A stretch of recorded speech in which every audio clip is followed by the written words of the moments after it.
আসসালামু আলাইকুম। আমার চ্যানেলে আপনাদের সকলকে স্বাগত।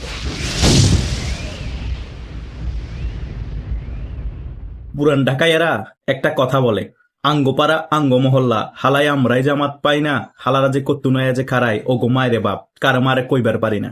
এটাই বাস্তবতা। 1971 সালে আওয়ামী লীগের নেতৃত্বে এই দেশ স্বাধীন হয়েছিল। ছাত্রলীগের 17,000 কর্মী নিহত হয়েছিল। শুধু তাই নয়, এই বাংলাদেশের পতাকা ডিজাইনও করেছিল এক ছাত্রলীগ নেতা শিবনারায়ণ দাস। তিনি প্রথমে ছাত্রলীগ করতেন, পরবর্তীতে জাসদ নেতা হয়েছেন এবং মূল ডিজাইনার হচ্ছেন বাংলাদেশ জাতীয় পতাকার, পরবর্তীতে হয়েছেন কামরুল হাসান। আর সেই ছাত্রলীগকে এই স্বাধীন বাংলাদেশে নিষিদ্ধ করা হয়েছে, আর সেই আওয়ামী লীগকে এই স্বাধীন বাংলাদেশে কার্যক্রম নিষিদ্ধ করে রাখা হয়েছে। মানে সকল কিছুই এই আওয়ামী লীগ ছাত্রলীগ করে দিয়েছে। আর এখন রাজাকাররা বুক ফুলিয়ে বলছে আওয়ামী লীগের রাজনীতি করার অধিকার নাই, ছাত্রলীগের রাজনীতি করার অধিকার নাই। তারা 5 আগস্টের আগে নিজেরা নিজেদের মানুষকে হত্যা করে নতুন বিপ্লবী সেজেছে শেখ হাসিনার উপর দোষ চাপিয়ে দিয়ে।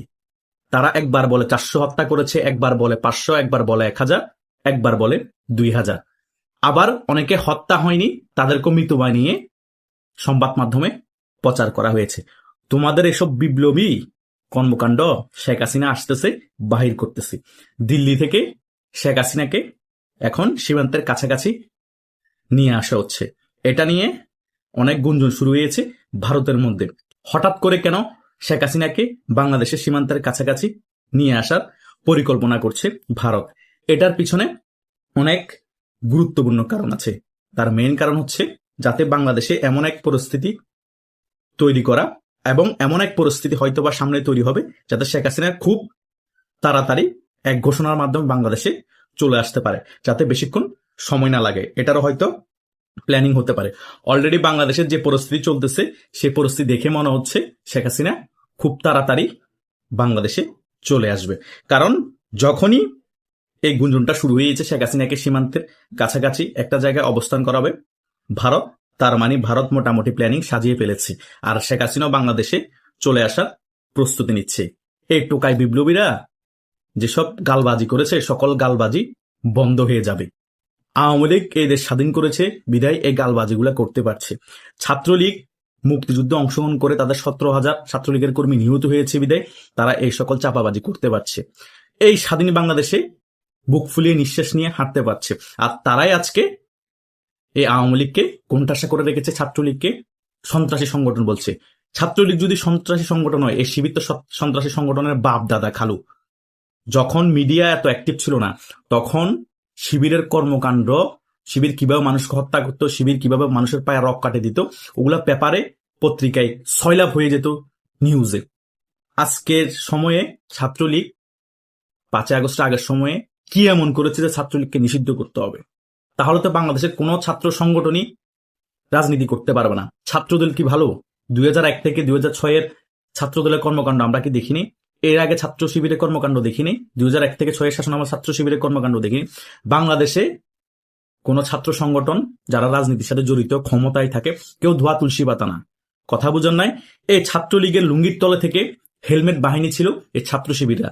ছাত্রলীগকে কলুষিত করার জন্য, ছাত্রলীগকে বদনাম করার জন্য তারা হেলমেট পরে পরে বিভিন্ন ধরনের অপকর্ম করেছে, বিভিন্ন ধরনের চাঁদাবাজি করেছে যাতে ছাত্রলীগের নাম খারাপ হয়।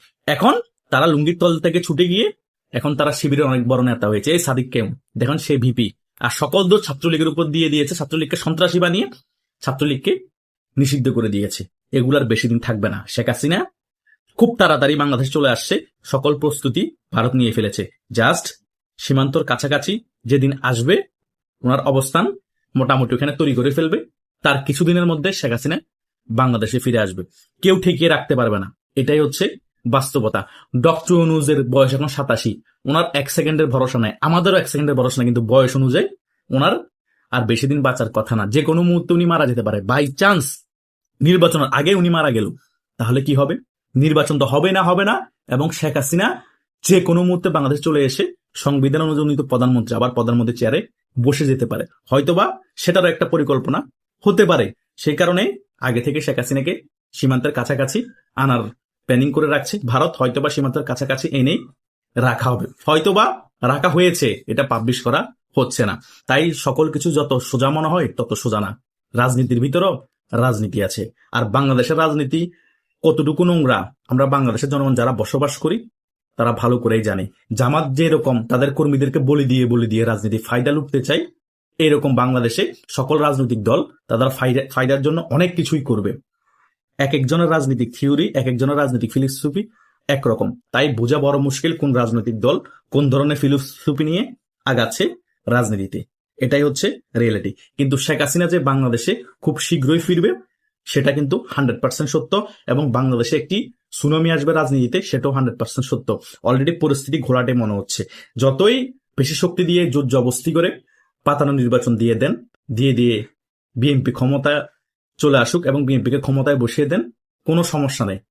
এটা বেশি শক্তি আছে, জোর আছে, বসিয়ে দিতেই পারেন। কিন্তু তার মানে এই না যে বাংলাদেশে আওয়ামী লীগ ফিরবে না, শেখ হাসিনা ফিরবে না। নির্বাচনের সাথে এবং বিএনপি ক্ষমতায় আসার সাথে আওয়ামী লীগ ফিরে আসা না আসার সাথে কোনো রিলেটেড না। নির্বাচন হয়ে গেলে বিএনপি ক্ষমতা আসলে আওয়ামী লীগ আরো তাড়াতাড়ি ফিরে আসার সুযোগ হবে এবং শেখ হাসিনা আরো তাড়াতাড়ি ফিরে আসার সুযোগ হবে। কারণ বিএনপির শাসনামল দেখে জনগণ আরো বেশি ক্ষিপ্ত হয়ে পড়বে। আর রাজনৈতিক সরকার যখন আসবে তখন জনগণ কম্পেয়ার করতে পারবে আওয়ামী লীগের শাসনামল এবং বিএনপির শাসনামল। তখন শেখ হাসিনার জনপ্রিয়তা আরো দ্বিগুণ হয়ে যাবে। তখন জনগণ হন্য হয়ে আরো বেশি চাইবে শেখ হাসিনা বাংলাদেশে ফিরে আসুক, বাংলাদেশে আওয়ামী লীগের রাজনীতি ফিরে আসুক, বাংলাদেশে আওয়ামী লীগের রাজনীতি ফিরে আসতে একটা ব্যালেন্স আসবে। জনগণ এটা বুঝতে পারবে। কারণ একপাক্ষিকভাবে বিএনপি পাতানো নির্বাচনের ফলে ক্ষমতা আসার পরে একপাক্ষিকভাবে সকল জায়গায় দাপট যখন শুরু করে দিবে, জনগণের উপর স্টিমুলার চালাবে, চাঁদাবাজি শুরু করবে, সকল রাজনৈতিক দলকে মারা শুরু করবে, আওয়ামী লীগের মতো দেখবেন সকল রাজনৈতিক দল এন্ট্রি হয়ে যাবে। অটোমেটিক্যালি সাধারণ জনগণও খেপে যাবে। তাই তখন আরো সোজা হবে আওয়ামী লীগ ফিরে আসতে, শেখ হাসিনা ফিরে আসতে। সেই কারণে হয়তো ভারত শেখ হাসিনাকে সীমান্তের কাছাকাছি এনে রাখার প্ল্যানিং করছে। কারণ যখনই পরিস্থিতি বেশি খারাপ হবে, গোলাটা হবে, খুব তাড়াতাড়ি অল্প সময়ের ঘোষণাতে যাতে শেখ হাসিনা বাংলাদেশে চলে আসতে পারে। শেখ হাসিনা বাংলাদেশে চলে আসা মানেই উনি তো সংবিধান অনুযায়ী প্রধানমন্ত্রী, অটোমেটিক্যালি প্রধানমন্ত্রী চেয়ারে বসে যাবে। সেই কারণে শেখ হাসিনা বলছে আমি বাংলাদেশে আসব, সকল রাজাকারদের বিচার আবার করব, যারা রাষ্ট্রদ্রোহিতা করেছে, যারা মেটিকুলাস ডিজাইন করে 5 আগস্ট দেশের মধ্যে জঙ্গি হামলা করেছে, সকলের বিচার আমি করব। কেন বলছে? মানে কনফিডেন্স কোথা থেকে আসছে? এগুলোর কারণে কনফিডেন্স আসছে। উনি জানে আগামীতে কি করতে পারে, উনি এটা ভালো করে জানে। তিনি আগামীতে বাংলাদেশে আবার ফিরে আসবে এবং বাংলাদেশকে আবার শাসন করবে। তাই আমি সবসময় বলি আওয়ামী লীগের কর্মীরা আপনারা হতাশ হবেন না, আল্লাহর কাছে দোয়া করুন শেখ হাসিনাকে যাতে আল্লাহ সুস্থ রাখে এবং খুব তাড়াতাড়ি যাতে তিনি বাংলাদেশে ফিরে আসে। কিন্তু তিনি সত্যি বাংলাদেশে ফিরে আসবে, আল্লাহ যদি ওনাকে সুস্থ এবং সহি সালামত রাখে। তাই বাংলাদেশে ফিরে আসার আগ পর্যন্ত যাতে উনি সবসময় সুস্থ থাকে, সহি সালামত থাকে, সেটার দোয়া করুন। আশা করছি সকল বিষয় বুঝতে পেরেছেন। আপনাদেরও যদি কোনো মতামত থাকে আপনারা কমেন্ট করে জানাতে পারেন। ধন্যবাদ সকলকে।